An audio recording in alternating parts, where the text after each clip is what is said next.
And we're live. Welcome to the Team Tank Podcast. Gary, Harrison, in no particular order because I always switch up your names. And I am here to talk about a crushing loss, really, to the Philadelphia 76ers. I didn't think that they would actually lose. Gary, you said something. You pretty much hit it on the air you pretty much hit it on the nail before we went on the air. What did you have to think about this game going into it? Well, just going into it, I mean, it was hard to expect the Lakers to lose this game just because, Sam Hinkie is the the greatest tanker I think I've ever seen as a general manager, and you just figured Philly was going to lose this game, especially because, it helps them in their draft position, and they get our pick if it falls outside the top five, so that's like a double whammy. So.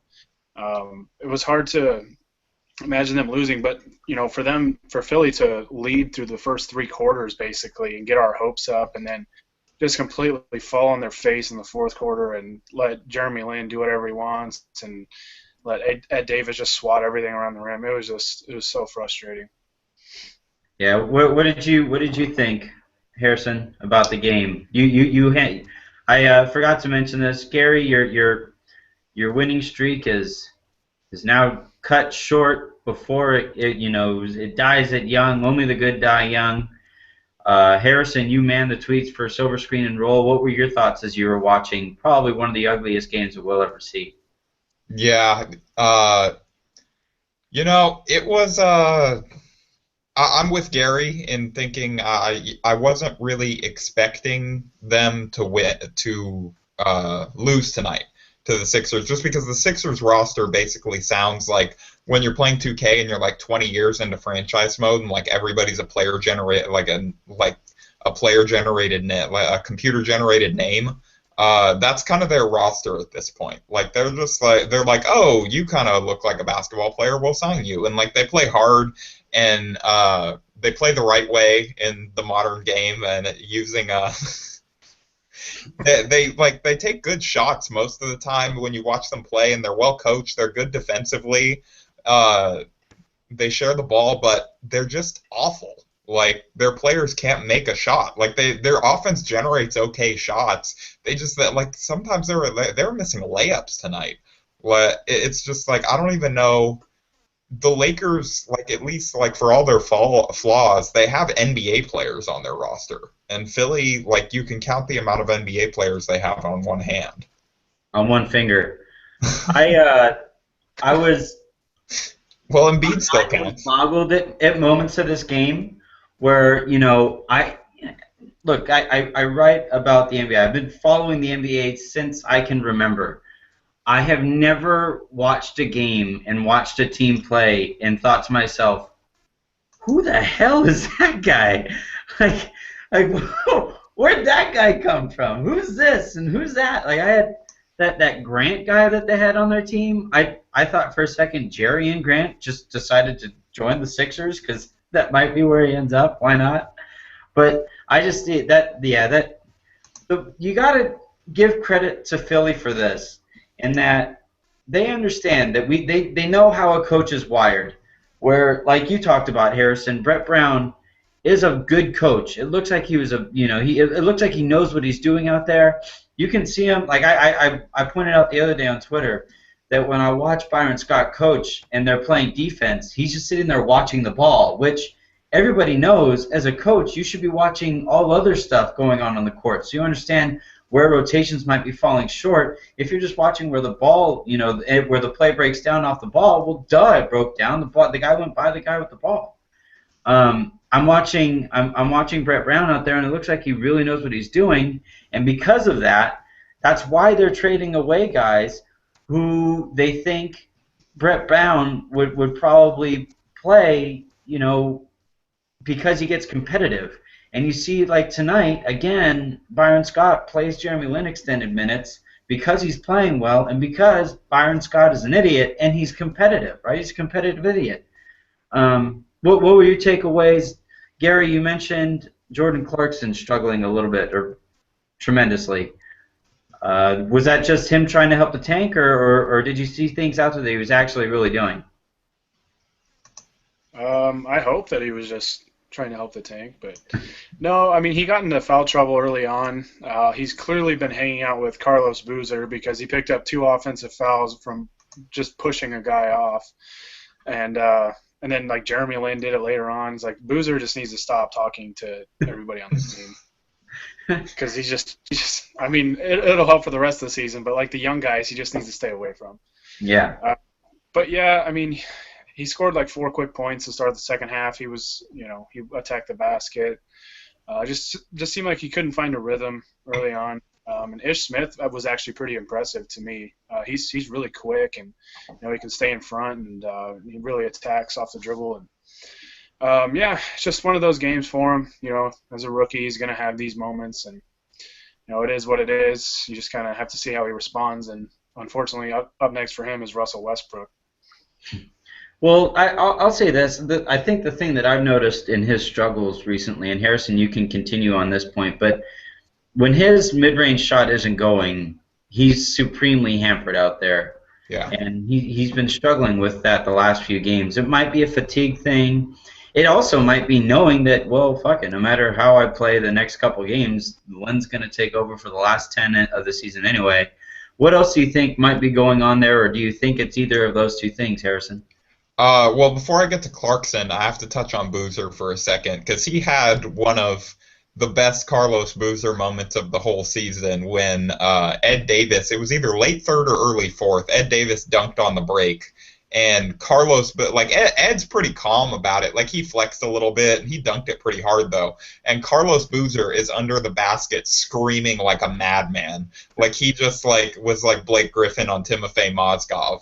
And like, despite everything, that cracked me up pretty hard tonight. Like this guy, he really does not care about anything other than just like winning that one game. Like no matter what and it was just funny. Like he's just. No matter what situation Boozer's in, he's just going to yell as loud as he can. He's going to push guys. Like, he's just out there and he's going to Boozer. Like, and it's almost performance art that you can appreciate at this point. But getting back to Clarkson, he had 4 turnovers tonight. He went 2 for 8. It's like you said, when his mid-range shot isn't falling, he just really looks rough. I wonder how much of it is the confidence thing, like you said, like he knows he's going to the bench anyway, but I would probably put more of it as he just is probably tired. I mean, he went through training camp with everybody else, but then when you sit on the bench for the entire first part of the year, like no matter how many suicides Byron makes them run after practice, that's not going to get you in NBA shape. And so if he's not out there playing in games and, it's an older team, they probably don't scrimmage every practice, he probably just like hit a little bit of a wall because his legs aren't there as much anymore. And you know how young guys are too, they don't always eat the best, even though the Lakers seem to have a pretty good handle on that with their training guy seems to feed the team pretty healthy stuff from what I've seen. But I think like young guys are going to eat like crap at times, and that probably slows him down in ways as well. And so I think it's just probably a combination of things. I really think it's the fatigue thing most of all. I think he's probably hitting a little bit of a rookie wall in terms of, in college you play like once a week for the most part, or once or twice a week, and I think he's probably just not used to playing this many minutes, and he wasn't really ready for it from a conditioning perspective. Well, yeah, I like that you brought up the college thing too, because when you think about a college season, it's about 30 games long at most. Yeah. Or in that vicinity somewhere, and we're nearing that 30-game mark, or we're probably a little bit slight. I'd like to see how many starts he has under his belt at this point, and yeah, I think the biggest thing is a fatigue thing. I mean, you hit that rookie wall, and he seems to be hitting it right where most seem to hit it, just a little later in the season because he didn't play the first half. So, well, yeah, I think you got to give credit to Philly too, though, because Philly, they do play pretty good defense. Even though they're not very talented, their like schemes and their rotations are pretty good.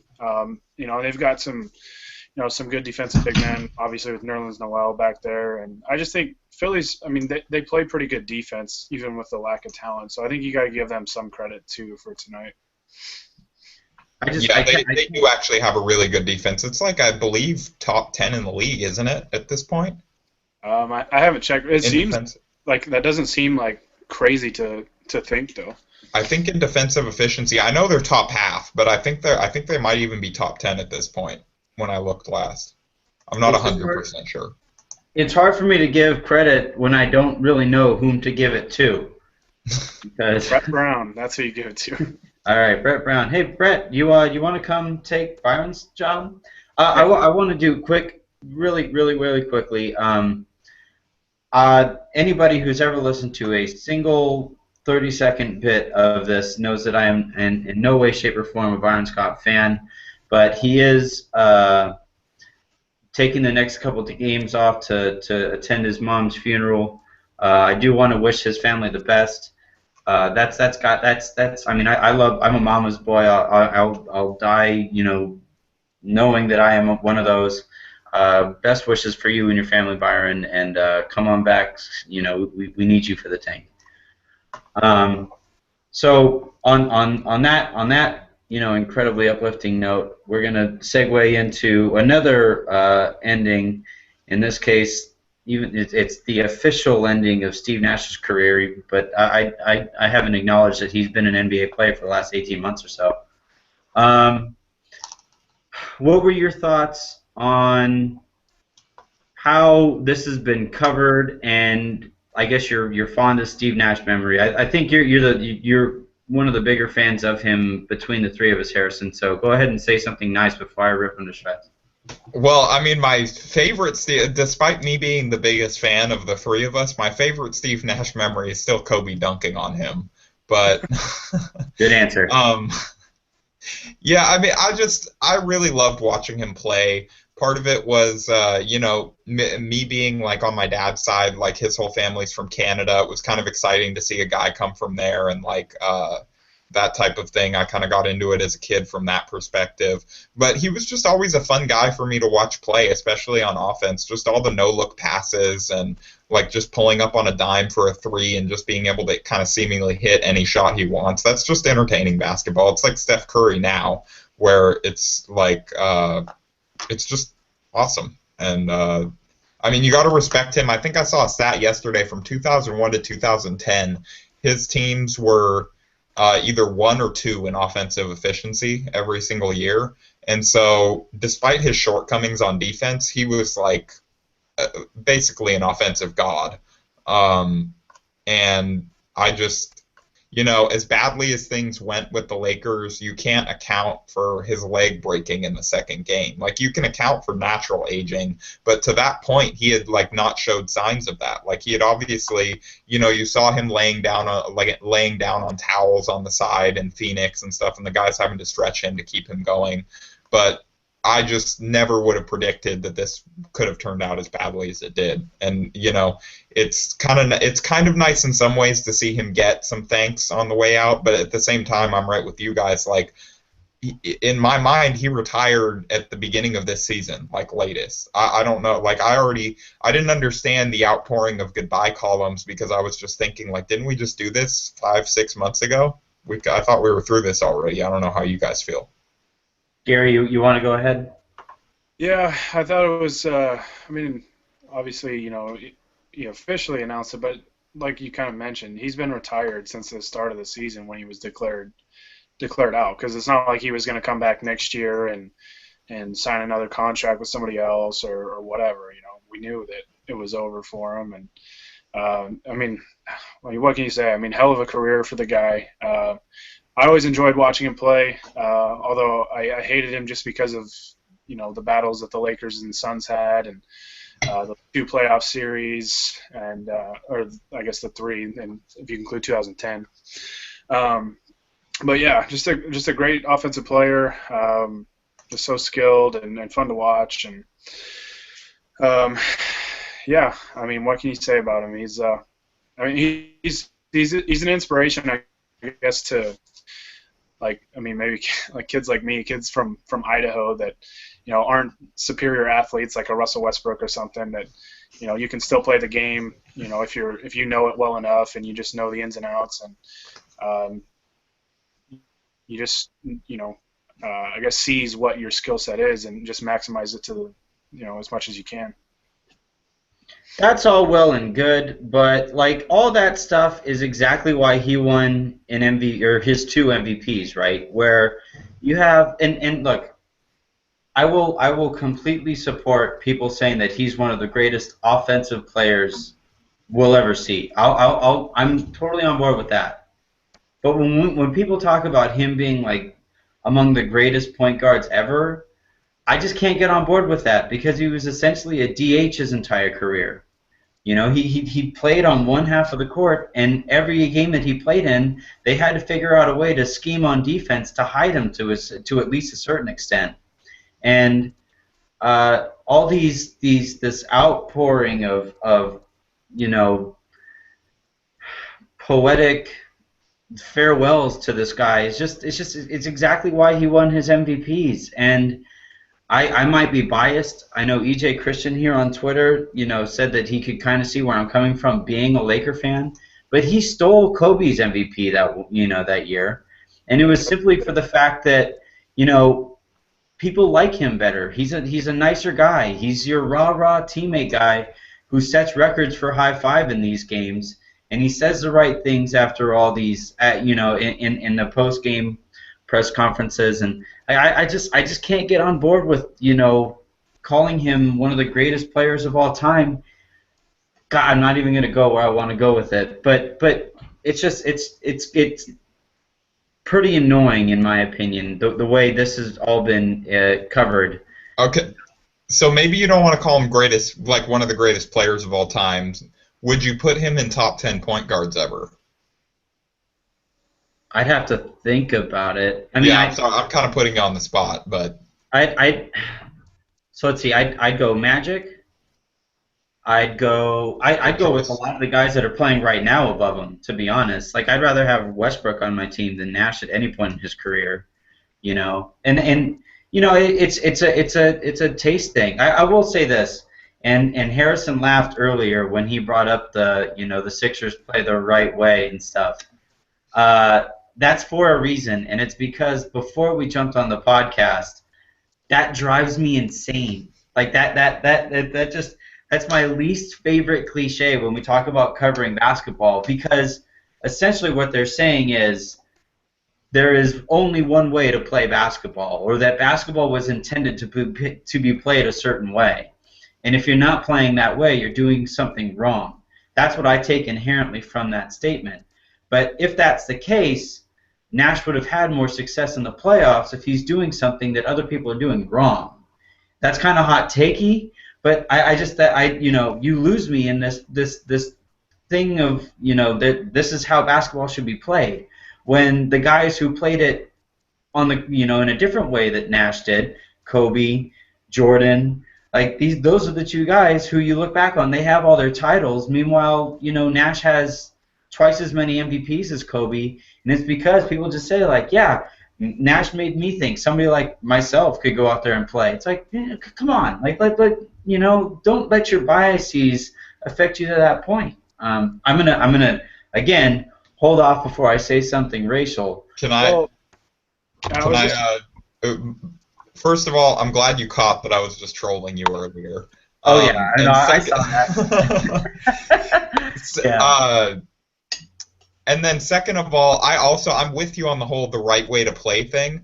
I think that the media, there's been basically a fetishization of the movie Hoosiers and that type of it's the same reason that like you were saying earlier, Anthony, why people say people that like college basketball better say, oh, it's just a better game, they play the right way, they try harder, this stuff and this and that. People have decided and most of the people that say this kind of stuff don't actually watch the game. They just kind of watch the narratives and stuff. And it's this narrative thing where if you're unselfish, that's the right way to play, or if you're getting a bunch of assists, that's the right way to play. And that's not true. You can only play in the way that you're skilled. Russell Westbrook wasn't like that's what irritates me the most about the pure point guard debate. It's kind of the same thing, like, oh, but he's not a pure point guard. Like he's not a true point guard, like that kind of thing. And you play the way that you're going to dominate and the way that you're going to play best. And if that's not good enough, then you won't be in the league. But if you're having so much success at it, then it's obviously a skill set that's worth like using. Well, that's what I was gonna. Oh, go ahead, Gary. Go ahead. That's what I was gonna say. Is like this whole play the right way thing. It's like people say that with Nash, and he's gonna end his career with no titles, but everybody gives Kobe crap because he never passes the ball, and yet he's sitting there with 5 championship rings. It's like, just like you said, the right way is however you can perform the best, like how you can best utilize what you do well. And it's funny because, like, especially in the NBA, because I feel like the general style of play changes every 10 years. Like 10 years ago, it was it seemed like it was very like post-centric. You wanted to get the ball down low, kind of play a slower pace, and then, since then we've like transitioned to this up tempo, shoot a lot of threes, that sort of thing. And who's to say in 10 years from now, it's not a completely different style of play. So, like you said, just the right way just depends on your personnel, what your strengths and weaknesses are, and that's how it goes with all sports. Every team's different, and it's just one of those weird things. Well, like that's how it goes with everything, right? I mean, we're all writers, right? I mean, I'm a terrible one, but we all enjoy writing, we all enjoy blogging, we all enjoy getting our voice out there that way. I'd call you at least mediocre. Thanks. But could you just imagine though? Could you just imagine if I went up to like Lee Jenkins, who is I'd say widely considered at this point probably the best writer going right now, right? He's up there. He's really good. Right. So let's just say for his writing style, the inflections that he has based on his word choice and all that, that is the right way to write. Now let's say I go over to now Bill Simmons, who I also hold as one of the best writers I've ever read, who has a completely different style. And I told Bill Simmons, look, what this guy is doing is the right way to write, and that is the only way to write these articles if you're hoping to be successful. And Bill Simmons goes, you can choke on one. I have $15 million in my bank account right now. And I'd say I've done pretty well for myself, with writing being as how I made a name for myself. And not to say Jenkins hasn't earned himself a nice, way of life himself. I know LeBron paid him plenty for that press release that he wrote for Cleveland, but it's just this idea that there is a right way to do anything is just it doesn't sit well with me, because that tells me that other people are doing it wrong while other people are having success, and in Nash's case, other people are having more success doing it a different way. That's where I get lost. That's where it applies to everything, though. Like in life, like people that are successful, they did it their way. They didn't follow some mold that was laid out for them. They did it their way, and they figured out what they were best at, and just utilized that. Yeah, it's and again, it was funny to me because I tweeted out today that I'll pass on all the eulogies. And I got some heat on coming back at me, where people were saying like, how are you going to crap on a guy when his career is ending? And it's like, he's not dead. Like when Steve Nash dies and people want to talk about that stuff, I won't kick dirt on his grave, or I won't kick that much dirt on his grave. But like right now, when we're talking about somebody whose career is over, like, oh man, I feel terrible for somebody who has over $100 million in his bank that now has to think about where he wants to spend his vacations from now on. Like I'm he's doing okay. He's gonna be all right. And I'm sure my one tweet out there saying that he didn't, that I'm cool with not reading anything that was written about him today, I'm sure he will have thought about that for about as much time as I think about the right thing to say about Jeremy Lin. So yeah, I just, again, I wanted to avoid getting into a certain sector of that conversation because I am nowhere near smart enough to hold that conversation. But there is another aspect to his winning the MVPs that people don't want to acknowledge very much. I mean, you got to be careful with those tweets though, because he did threaten to fight somebody in Temecula earlier this year. So I didn't add him. Next time I'll at him or whatever and see what happens. But yeah, he called him Brody, which like elevated that tweet to a whole other level. He wrote that tweet the right way. All right, and then the last thing on our docket here today, we are extremely excited to announce. And actually, you know what? I'm going to let Harrison do this because Harrison has spearheaded this, and Gary, you wrote a great article for this as well. Harrison, why don't you go ahead and talk about what we're doing? What's up next for Team Tank? So we decided that as Team Tank, we tolerate each other, and we wanted to work together a little bit more.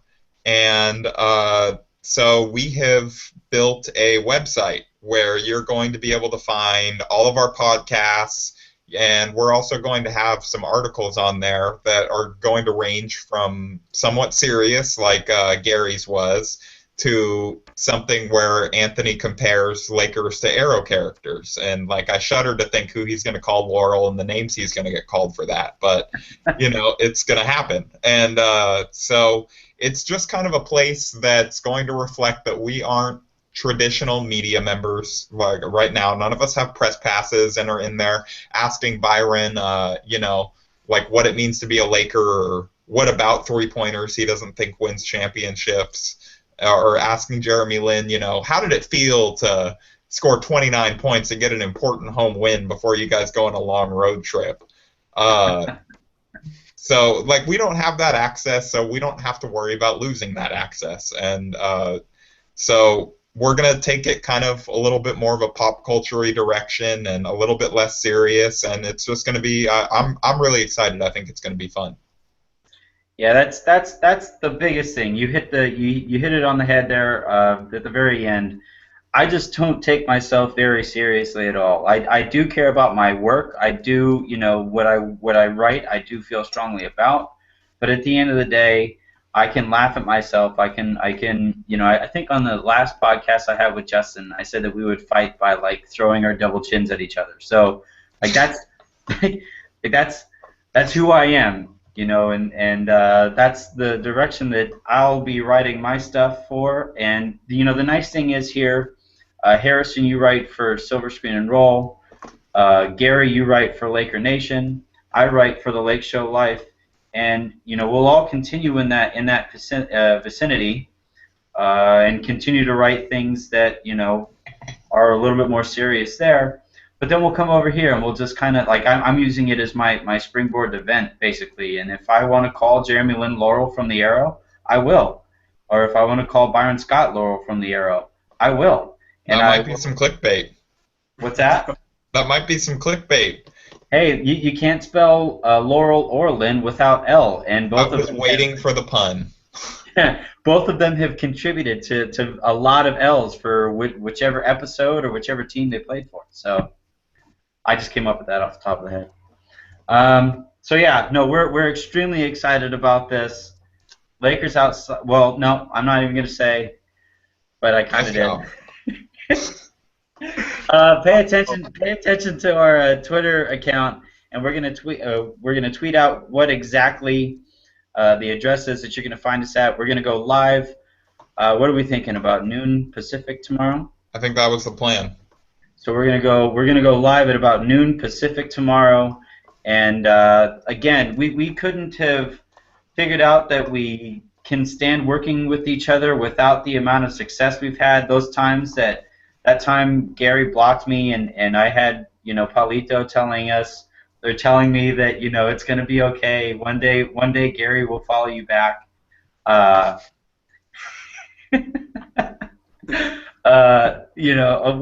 Without all that support, we would not be where we are today. So I want to thank everybody, for those of you who have tuned in, those of you who had sent us questions over this time. You guys have made this season a little less nauseating. So, and then also while I'm here, I've been doing the writing thing. As everybody knows, I'm older than everybody else on the team. I've dealt with some people that frankly are flakes. We've dealt with a flake, not to name any names, Rahul, but I just want to say that I really appreciate Harrison. You're kind of signing on as to kind of be the EIC, the editor in chief for this kind of thing, and Gary spent, I don't know how you got angry because you were writing till 2 in the morning on your piece. So without you guys' hard work, I really appreciate just not being flakes, a la somebody who's changed his name a bunch. I think Gary and I would probably agree, and like at the risk of angering Kevin Durant, though, we'll just say you the real MVP, Anthony. Well, now great. Now I'll never be able to interview Kevin Durant. Sweet. No, I guess being the host, people I guess hear my voice the most, and I apologize for that. But I just want to hope that I'm not bringing everybody else down, because you guys, Ryan, Matt, everybody that's kind of jumped on the podcast, you guys make me sound a hell of a lot smarter. So again, listen or pay attention to our account. We'll be tweeting that out at some point. We'll be tweeting out, to pay attention tonight, and then we'll also tweet the actual name tomorrow. Yeah, right. And then just like one last signing off thing, like you guys should tune in, if for nothing else, then for like Ryan Calipire's possible last article, because he may have walked into the desert tonight and just is not coming back after that win. I mean, his Twitter went silent. I think he may have just like left his apartment and just started walking, and pour one out for our homie tonight. We might have to. I was thinking about back in the day putting out a missing board or a missing sign for Tarek Black. We might have to do that for Ryan. Yeah, I mean, if we ever need to find him again, we just need to open a box of Peeps and he'll come. Yeah, or just play a Steve Novak highlight video. Or an Aaron Carter song. Yeah. All that good stuff. All right, guys. So, again, pay attention. Noon Pacific tomorrow, 3 Eastern. Palito, I have no idea what time you're on, so just pay attention.